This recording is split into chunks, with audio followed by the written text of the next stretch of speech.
Today we're very excited to have Dr. Shane, aka The Accidental Pharmacist, on our show. Dr. Shane was raised an hour's drive north of Philadelphia. He is a veteran of the US Navy where he was trained as a sonar technician.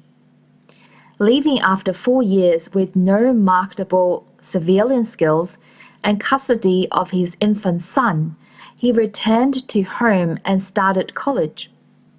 He was a pre-med major who found pharmacy by accident.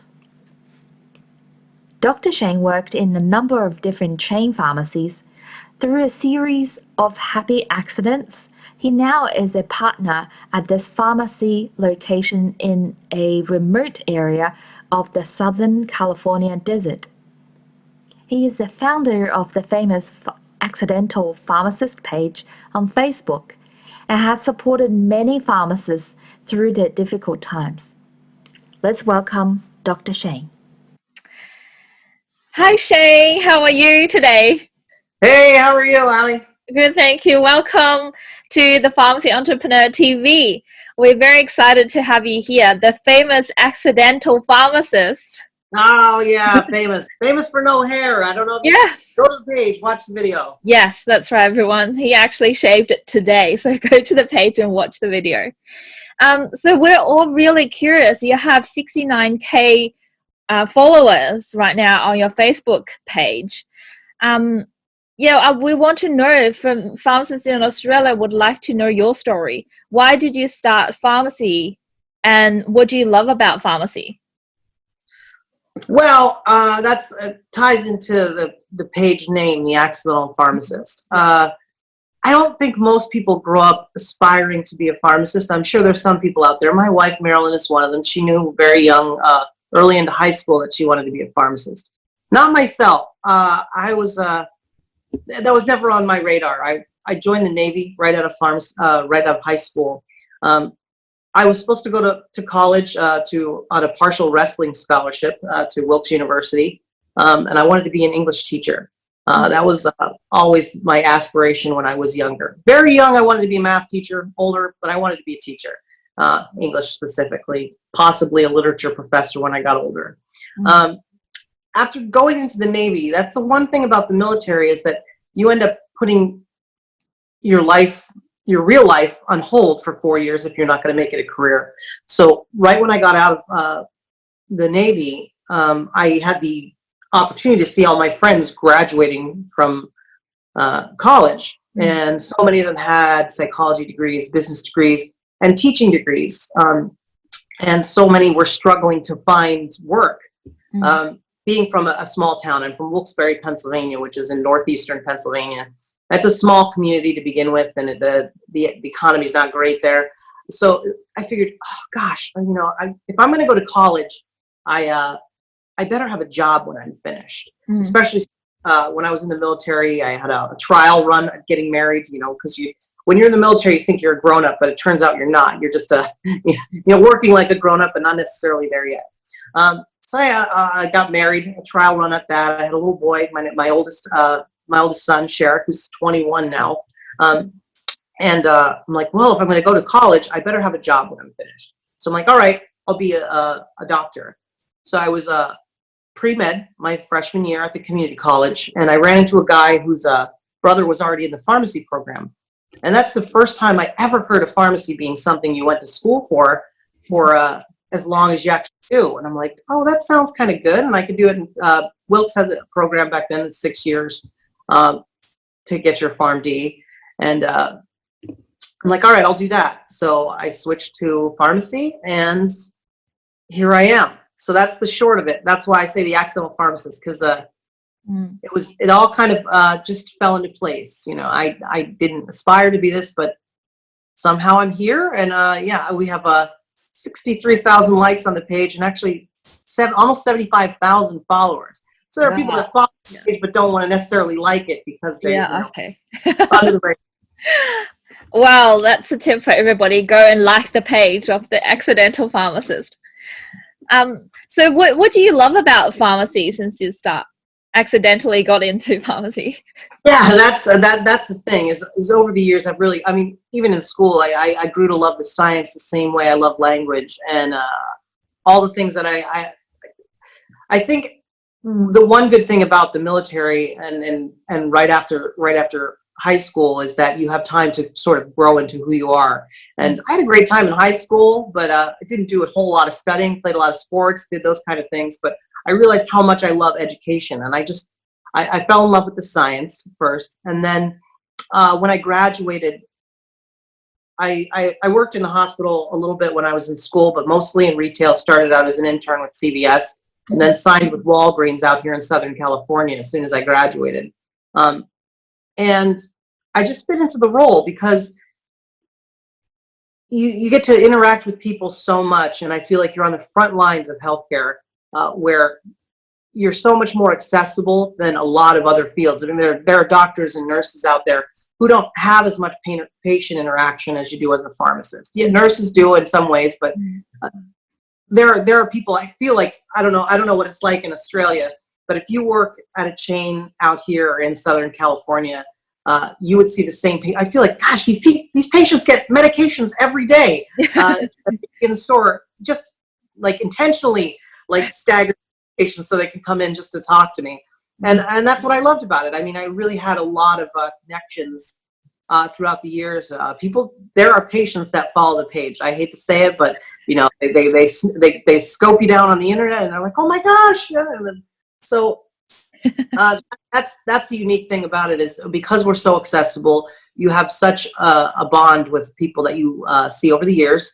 And aside from your patients, I mean, I've had some great coworkers, some great pharmacists and technicians that I've worked with throughout the years, and I've always tried to focus on my technicians and find out what their goals are, whether they are lifelong technicians, which is admirable and great and awesome, and we need those people, and try to further their career, whether it be through our, they have a chain of command the same way with most retail settings, where there's lead techs and corporate positions or district level positions for technicians. So I always try to find out what they want, and I'm most proud of the fact that I've had so many technicians go on to be pharmacists and nurses and other things within the field. That's great. That must be you really inspiring them to be pharmacists and doing more.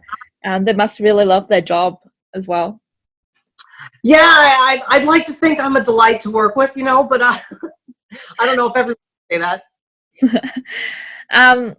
So yeah, tell us more about the purpose. I guess, you know, why did you start the page, and yeah, how did it all start? Okay, so well, when I was on Facebook in the beginning, prior to the page, I still have aspirations someday, if I'm ever not going to work constantly, of writing a little bit. I'd love someday to write a book. I have tons of material, but just you can never really find the time when life happens. Along with being a pharmacist, I have 5 kids now. My son is the oldest, he's 21, and then I have 4 little age 8 to 2. So that sort of eats up so much of your time in a good way. So I always used, from the very beginning, I always used Facebook as a little bit of an outlet to try and write a little bit or talk through my feelings and things like, you know, that. So one day someone had suggested, why don't you start like a blog page or whatever? So the first thing that came to my mind was The Accidental Pharmacist. A little bit, I always followed some of the other pages that have been around longer, like The Cynical Pharmacist and Excuse Me, a pharmacy, not a fast food restaurant, some of those. So I was looking at that and I'm like, The Accidental Pharmacist. So I started out with just basically my friends that were on my regular page, maybe 100 of them who were involved in healthcare, started following that, and it just sort of grew from there. In the beginning, it was more, I had a lot longer time to write, so I wrote a lot. If you scroll back to the very beginning, there's a lot more of the writing rather than, you know, memes and videos. I never did videos until maybe 6 months or a year ago. It was the first video I ever did. yeah, in the beginning, that's how it started. I worked for Walgreens for my first 5 years out here in the desert, and then I worked in the same store the entire time. It caught me on a bad day, and I jumped ship to Target. And Target Pharmacy was a great place to work. It was a unicorn in the field of retail. I was there for 5 years, the last year of which is when CVS came in and bought out all the Target pharmacies. Sort of changed the culture of Target a little bit. And on top of that, I was working 30 seconds from my house at the Super Target down the street. And through a series of accidental events, that Target closed. They had conflicts with the owners of the property on the lease, and it was going to be one of the most expensive Targets in the country, so it closed. And then I went to a standalone CVS, and it was like I was back as an intern in pharmacy school. It was completely different, and that's when I jumped ship, and now I am a partial owner of an independent pharmacy. So at the very end with CVS, the page was at about 3,000 followers. And it somehow someone in the corporate office caught wind of the page. And back then I used to write a little bit about unionizing and some of my political views, as well as just my brand of humor. If you haven't been to the page, it's all over the place. I talk about my family. I talk about pharmacy. My online persona is way different than my actual personality, which I think that's what sells, what's marketable. I'm just like a little bit different than I am in person. And whoever saw it at corporate, it kind of rubbed them the wrong way. Or maybe they foresaw that it was not going to stay at 3,000 followers. It was going to grow a little bit more. And this concerns the right people. So essentially they gave me an ultimatum, and I'm glad I chose to keep the page open and not shut it down. So now that I don't have to worry about someone saying, hey, you're fired because of the pharmacy page, I've tried to turn it into more, not just humor, which it's still there. Occasionally I like to make people think, and I like to be an advocate for pharmacists and give them an outlet to be able to talk out their problems, talk about their frustrations in the field.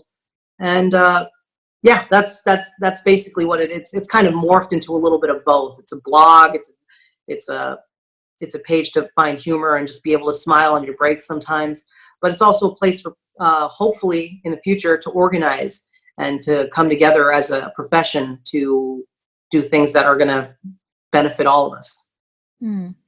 Wow, great hopes. Looking forward to more posts on the page.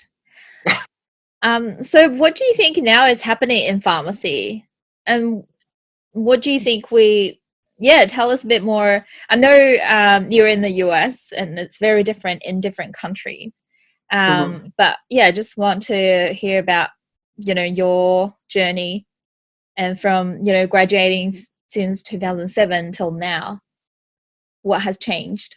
Yeah, it is. It's definitely changed. In some ways good, but there's a lot to be concerned about. The first thing is the opening of so many pharmacy schools throughout the country has succeeded in turning a shortage into a saturation.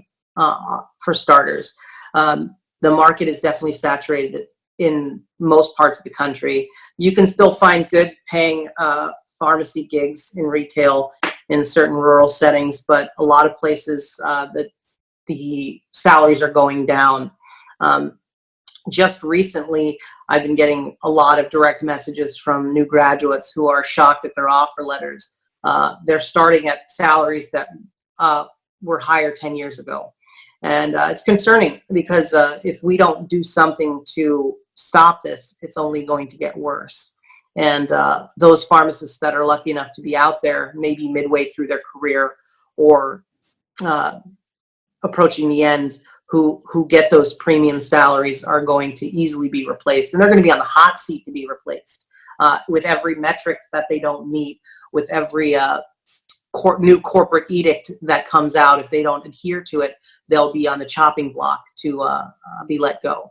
because they'll be easily replaced by a young, fresh face that's going to take whatever salary they're offered. And it's concerning, because I don't want to live in a world where there's only a few places that you can get your medications. I don't want to live in a world where there's only a handful of chains that dictate everything to the field and the profession. And so many times I hear, well, if you don't want to deal with that, you need to go and do a residency or work in academia or find another job within the field. And that's great. That's great if you want to. I work occasionally at a hospital here in the Palm Springs area.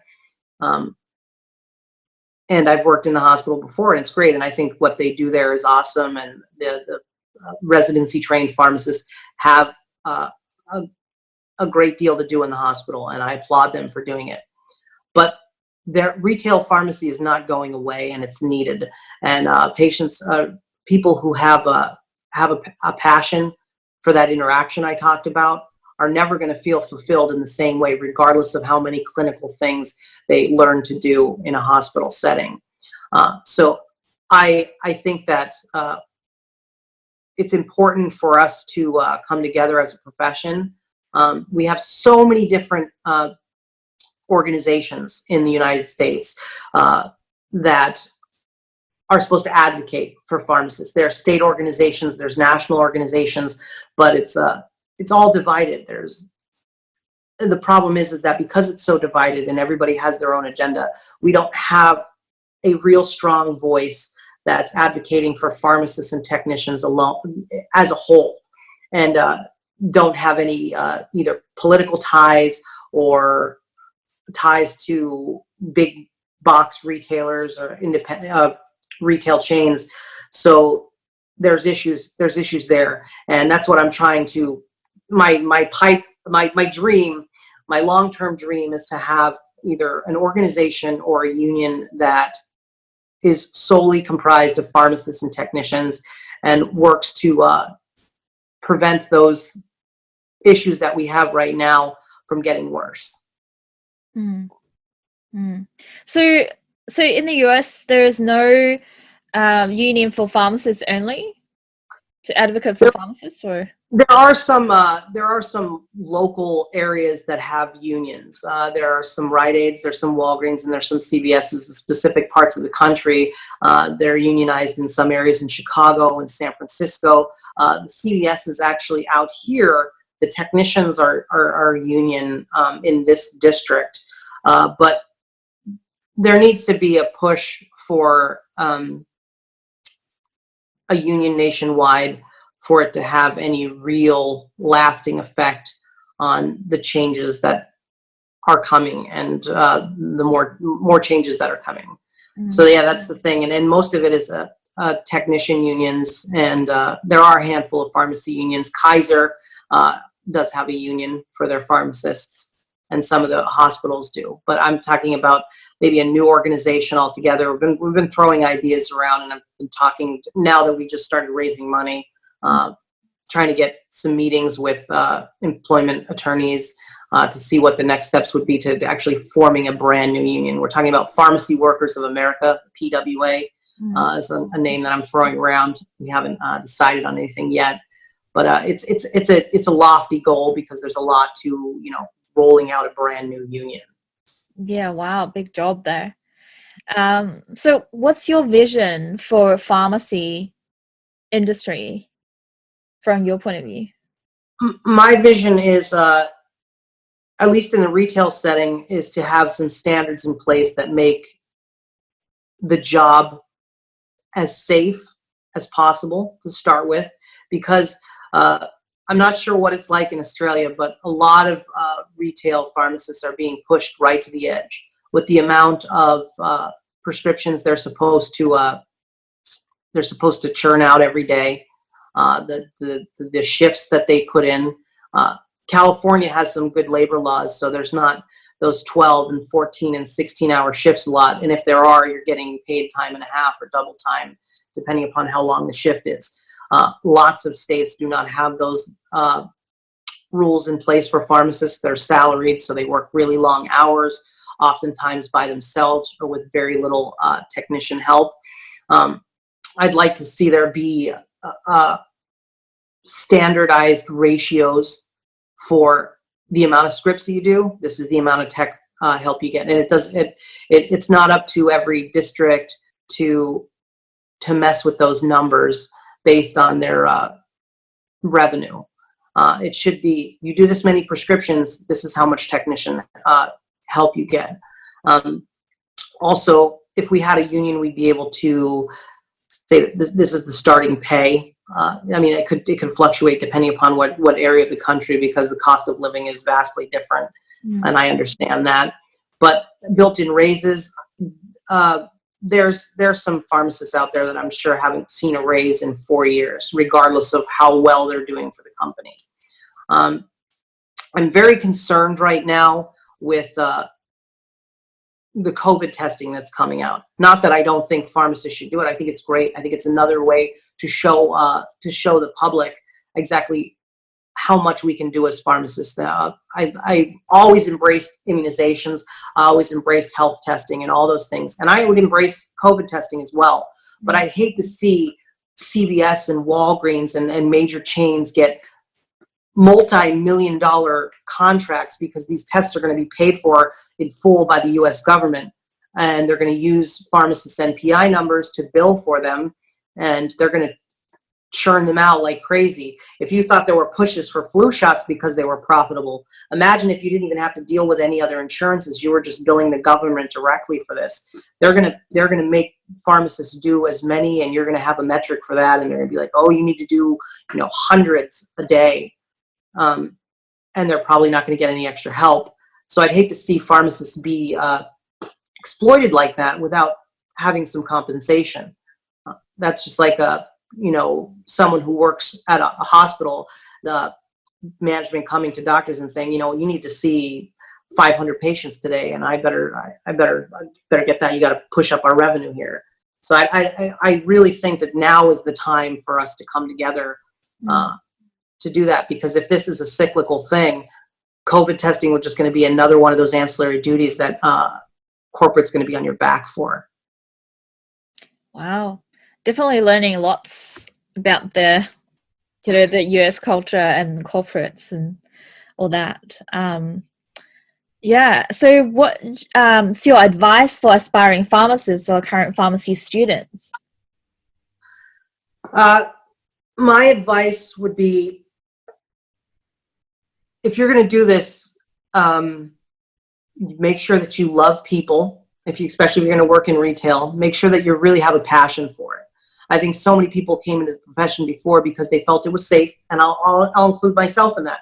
I talked about that in my introduction in the beginning, is that I assumed that this was going to be a well-paying job, and that I was going to be assured work. And now it's not even that. You got to struggle. You have to audition yourself. You got to be the best version of yourself to get those jobs that are becoming a little less open.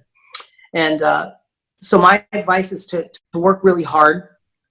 Consider all your options in the beginning. If you want to do those other things, pharmacists can do so much out there. They can transition into anything. So keep your options open in the beginning.